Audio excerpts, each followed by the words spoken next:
Hey everyone, welcome back to the workshop. Artisan Pirate here, and in today's fun video I am going down memory lane back to my childhood, because a couple weeks ago we were once again cleaning out a building and I stumbled upon my childhood collection of Thomas the Tank Engine die-cast characters. Now you guys know I am a fan of the original all-model series of Thomas the Tank Engine and Friends. It came out in the early 80s, I believe it was 1984 when it debuted on televisions, and it ran for so long, eventually transferring into the full CGI series.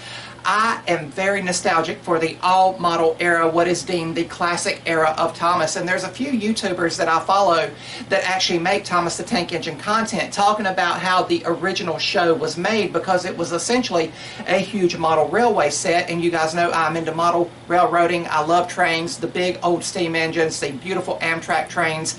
The Carolinian Amtrak route passes the neighborhood daily here, and you can sometimes hear it in the background of my videos when I'm out here in the workshop. But here is the box, and it's a nice sized box filled with the die-cast Ertl line, and I'm going to hold each of them up and briefly talk about them.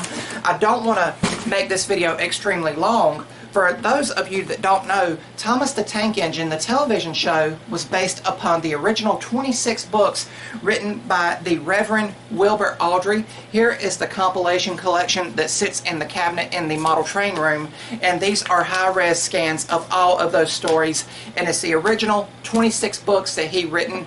And when he began writing them, they were simple bedtime stories for children, but then as he wrote more and more and discovered more and more about railroading, it finally for him became a love letter to trains and his love of locomotives. So the series grows as you progress through from book 1 all the way to 26, and there's a lot of world building which I really love.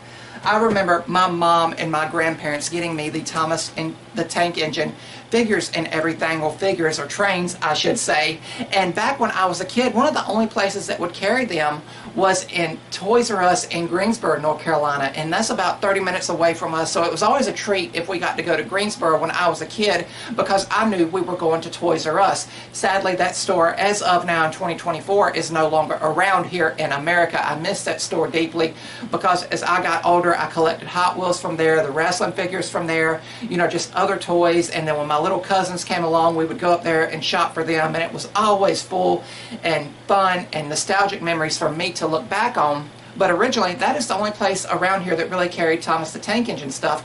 Now I know as the series became more and more popular, places like Walmart, Kmart back when it was around carried them, Target carries them, and you can pretty much buy them online and everything. But these are the toys from my childhood. They are very rough and tumbled, my friends, and they are from what was called the Shining Time Station line, because Thomas the Tank Engine debuted in Britain on British television, and then they made a variety show type thing called Shining Time Station. It was a 30-minute block mixed with live action and the Thomas the Tank Engine model series episodes, to where they blended those together to introduce Thomas to American audiences, and then his popularity really boomed over here, and thus the toy lines came out.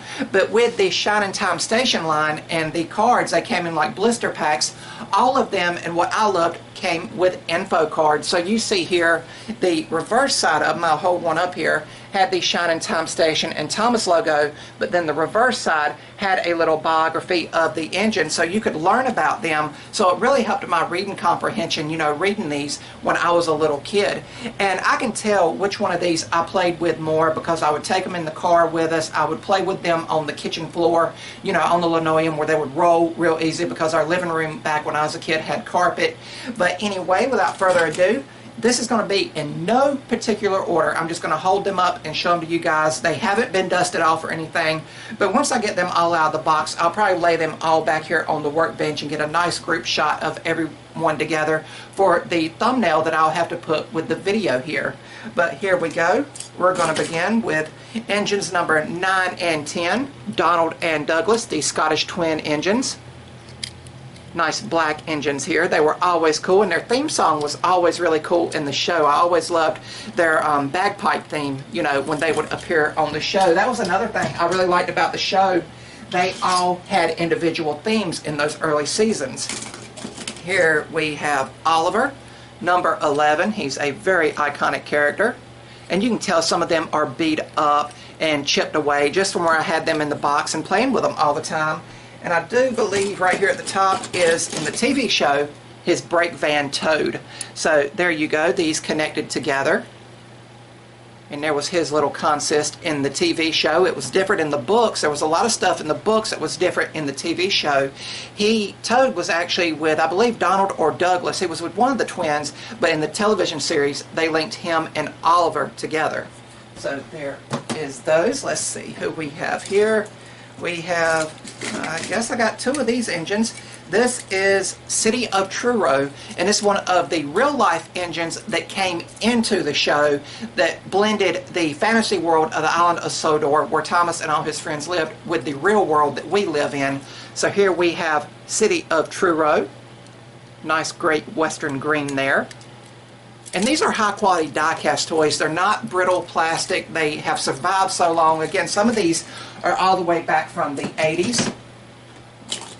And here we have the star himself, Thomas the Tank Engine, and you can tell mine is very beat up here. The sticker is missing from his cab, and it looks like either my mom or my grandma, and it might have been me, I can't quite remember, tried to touch up the paint that had chipped away on the top of his cab here, the roof, and the coal bunker there. But a lot of fun memories with this here, and you see they all had the gray faces, and I believe these could be popped off to where you could repaint everything. I can't quite remember. I tried to take as good a care as everything I could when I was growing up.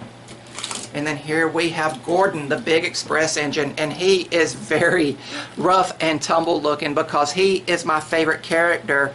And you know, as I learned more about the series, especially the book series, he is pretty much the main protagonist, I think that's the correct word, that the series is learned from. You learn a lot of life morals through this character, but in the television show he was always the biggest and the strongest, and he looks like the iconic Flying Scotsman train, which of course in the TV show and in the books is Gordon's brother. But another great die-cast model here, and I'm thankful that I found a better version of him at a thrift store, and I've got it in the train cabinet in the train room in front of the collection book I have. Here we have Henry the Green Engine. One of my favorite Thomas episodes growing up was Henry's Forest because I love nature and everything. Again, rough and tumbled engine, but still here all these years later. Here we have Lady. This is a movie exclusive engine. She was in Thomas and the Magic Railroad. Me, my mom, and my grandma went and seen that, I believe, opening weekend in the theater, and it was just such a joy back when I was a little kid to actually see Thomas up on the big screen. You know, we had went and seen so many iconic movies, but to see something from my childhood up on the big screen was really cool. And she was the magical engine introduced in that, and there is some paint chippage on there, even though she is not as old as some of the other pieces. Here we have some rolling stock. These are the coaches, and I always hook these behind Gordon for him to pull along. They all have this little tab here. I don't know if you can see that, and these were very brittle to where they could easily and potentially break off. So I was always trying to be as careful as I could be to make everything last as long as it possibly could. Here is Henrietta. This is Toby's coach, and we haven't got to Toby yet, and here's what I was talking about. That little pin to connect her to Toby is actually broke off. So I think what I can remember in the kitchen floor, and I'm thinking about years and years here, my friends, was when I would have Toby out, I would just sit her behind Toby and I would push them along together with my small hand, you know, just kind of push them along. But that is Henrietta. Here we have Annie and Clarabelle. These are Thomas's coaches, his branch line coaches. Throughout the series, they develop their own personalities. Really cool, and they offer the motherly advice to Thomas from time to time in the stories. Here we have Thumper, one of the newer models, and you can tell as I was getting older, I wasn't playing with these as much, and as my family got me more newer models, they were kind of, in a roundabout way, neglected because I had so many memories with the characters that I really loved, so I didn't play with these as much. But I believe he is an excavator. He's got his name there on the side. You can see it, Thumper. And I think, from what I can remember, he was only in one ever episode there. We got a lot to get through here. I have two Jameses. I don't know why I ended up with 2, but I believe back in the day they would offer box sets like with Thomas James Percy or Thomas James Henry, and if I didn't have one and my mom knowed I wanted it in my collection, bless her, she would go out and get it, and I would sometimes end up with multiples of engines. But James the Red engine, and this was kind of an iconic color for him, and he liked to brag about his bright red cheerful paint in the show, as I remember. Here we have George the Steamroller. He was always a troublesome character, causing mischief. Devious Diesel, the very first Diesel introduced into the world of the island of Sodor in the books as well as the TV show, and he was always causing confusion and delay whenever he came onto the episodes. But ironically, in the books, he only has 1 appearance, so there is Diesel. Here we have Duncan, one of the narrow gauge engines, and he had a very aggressive Scottish accent in the show to be such a small little engine, but I always loved the narrow gauge engines. And what's funny, I didn't like them growing up. You know, I only wanted to see stories about Thomas James Percy, Gordon, and Henry, but as I got older I loved the narrow gauge engines more because they are up in the mountains of Sodor, so it's kind of like a fairy tale setting for the trains to go through. Here we have 16, and 16 is a book exclusive character. One thing Ertl done was they made characters that were book exclusive. So if you've seen this in the stores and you were not familiar with the books, you would be like, well, who is he? Is there an episode I missed in the show or something? As far as I know, he never appeared in the show, and you can tell I didn't really play with him a lot because he is very pristine in his condition. And I'm probably going to run out of room to set everything here. Here we have another Diesel. It's got the British Railways classic logo on it there, and I do not know his name, unfortunately, but we will call him, his number here is D199. Bright yellow, cheerful face there, and you can see he is in pristine condition as well. And a lot of these Thomas toys are now commanding a lot of money over on eBay and Etsy and stores like that, you know, online where you can shop, and I could not believe the collector's market that these toys had. Of course, I could never part with them because of the nostalgia factor I have with them.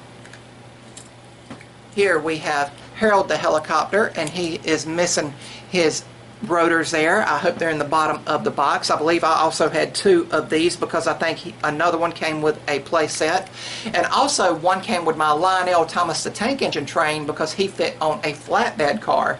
So there is Harold. Here is a flat car, and I know something goes in it. I just can't remember what right now off the top of my head, unless it might be, yep, the Chinese dragon from the episode Thomas Percy and the Dragon. Nice little spooky fall vibe episode there, with Percy being scared of the dragon. So the dragon even has wheels where you could roll it along, but you could of course put other stuff on here when you were playing. We have Duke the Lost Engine, and this was a character in the stories again that the Reverend Wilbur Awdry was building up to, because he would drop little hints throughout all of the books. When you were in the narrow gauge section of Sodor, they would talk about Duke the Lost Engine, and this was originally how he wanted to end the original series, with Duke the Lost Engine, but he was, I think, talked into by the people and his publishers to write one additional book that was focused on Thomas, because by then the TV show was very, very popular. There's Duke. Here is a flatbed that has this dirt dusted onto it, and it says save from scrap. I do know what goes on it, but it's not right here in the box, so what I'll do is set this aside if I find what it goes on. Hopefully so. Here we have 2 Sodor fuel tanker cars, as well as a Tidmouth milk car. Again, more consist pieces to pull along. I remember in the kitchen floor, I would always set up the longest consist of just cars, coaches, and everything, and try to have a contest with all the trains to kind of see which one would pull it. And of course, for me, it would always be Gordon, because again, he was my favorite character. Here we have Ben, and he is a twin. I don't see Bill right off the top of my head in the box. There is Bill, a little squat cab tank engine that works at the Sodor China Clay Works. And a lot of this I'm doing right off the top of my heads, my friends. Here is another Thomas. I can't remember which one was my original one. And here is Edward, the very first character ever created by the Reverend Wilbur Awdry. And all the paint is gone off of his cab, and he's missing some paint, so you can tell I really played with this character. Here we have Boko, the very first, I believe, friendly diesel introduced into the series. But nice engine there. Let's see what else we got. We have Splatter and Dodge, and these, I believe, are from the Thomas and the Magic Railroad movie, the same one as Lady came from, and they were exclusive to the movie themselves. I don't believe they appeared in the TV show, but you can tell I didn't really play with them. I believe this was the time I was getting out of Thomas back then, and getting into other stuff like Hot Wheels, wrestling. I got into watching Dragon Ball Z because I was going into middle school, so just stuff like that, but I always had a soft spot, and still do, for Thomas the Tank Engine. Here we have Mavis, and it has Farquhar Quarry Company Limited on it, as well as her name. One of the female characters in the show, and she is a diesel. And here we have 3 Sodor male coaches here. Thomas and Percy carry the mail train, although they do give it to people like Oliver and I believe Duck in the series. One of them is unfortunately missing a wheel. I guess that's just where they've been packed in the box. I will now clean all these up and store them properly away to where they can be protected for years to come. But Thomas Percy in the mail train was one of my favorite episodes because it took place at night, and then the settings and the music in it was always just a cool vibe episode to me, even as a kid. Here we have Bertie the Bus, one of the vehicles, and a friend of Thomas on his branch line. He helps transport all of the passengers, and you can see the nice sticker there has the passengers as well as the driver. Great condition for Bertie the Bus there. Here we have another diesel, and I think his name was Derek. Don't quote me on that, but I do believe so. His number, we'll just call him by his number again, D261, so good condition diesel there.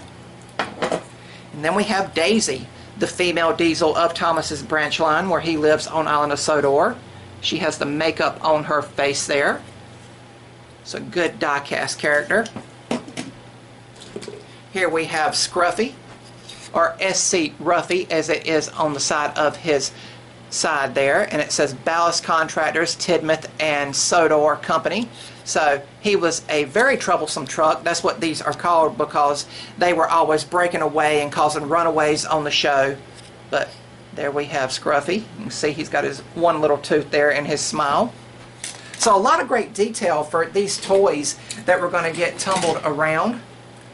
Now here is Splatter. I don't know who the other one was, but nice purple color there. I really like that color purple on a train.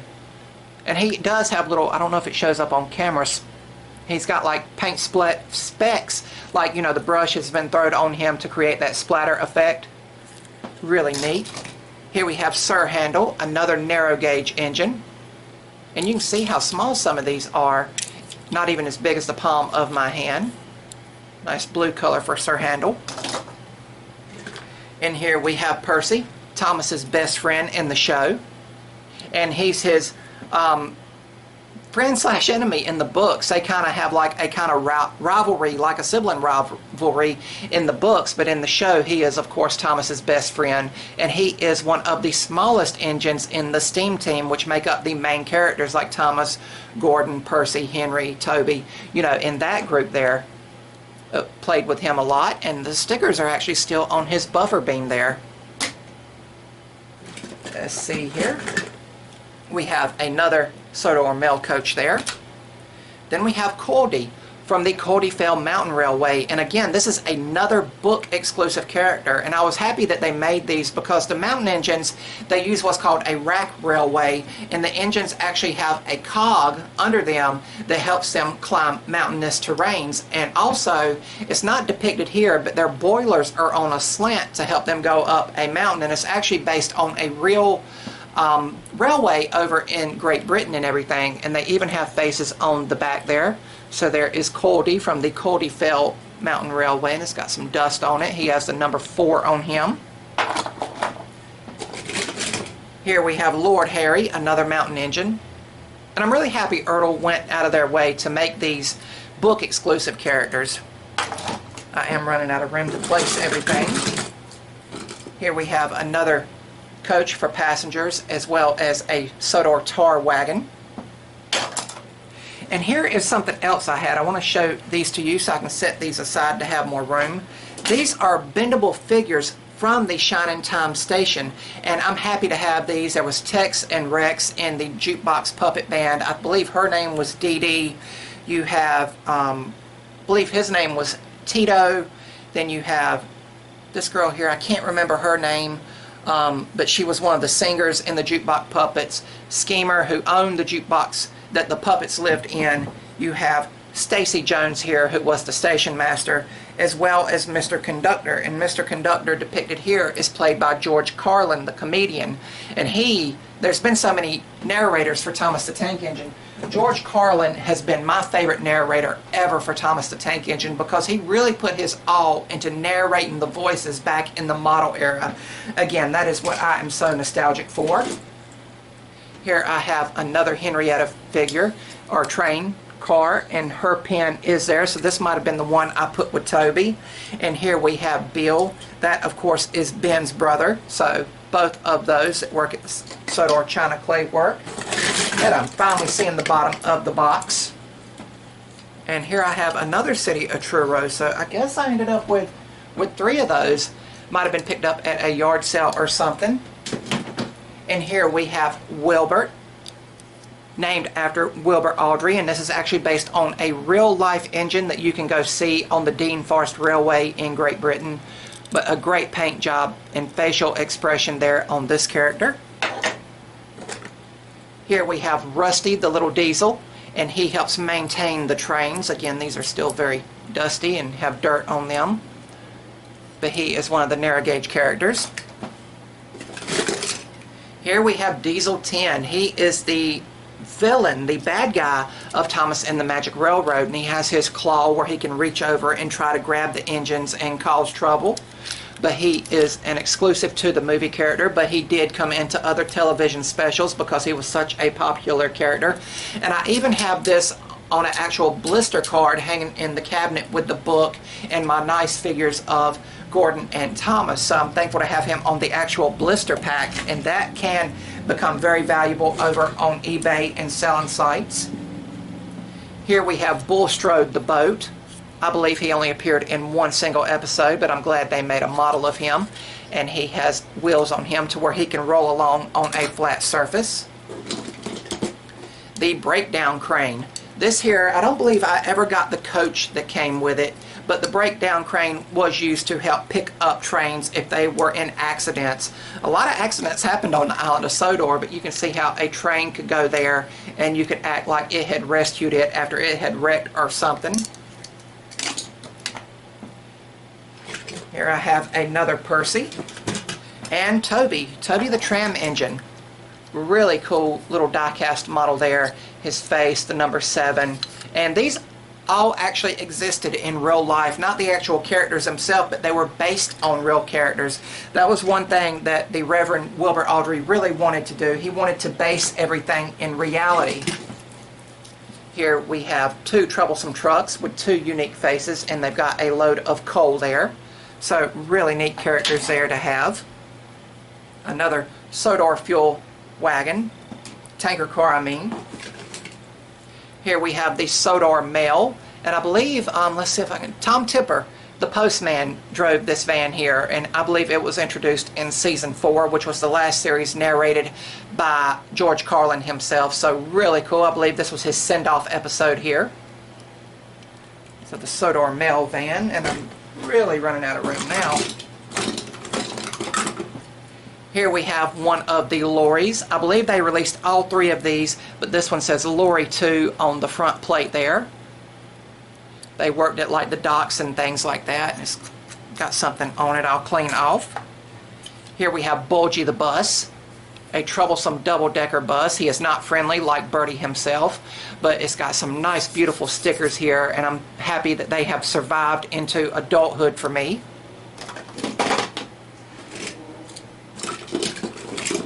Here we have Godred, another character from the Mountain Railway. And again, all of those engines have faces on the back.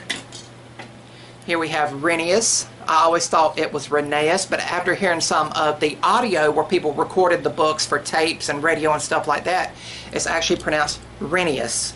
So a real cool little model there. Another narrow gauge engine. I have a Bertie the bus that is very beat up. We might have got this at a yard sale, like in a lot of like Hot Wheels cars or something like that. I can't remember.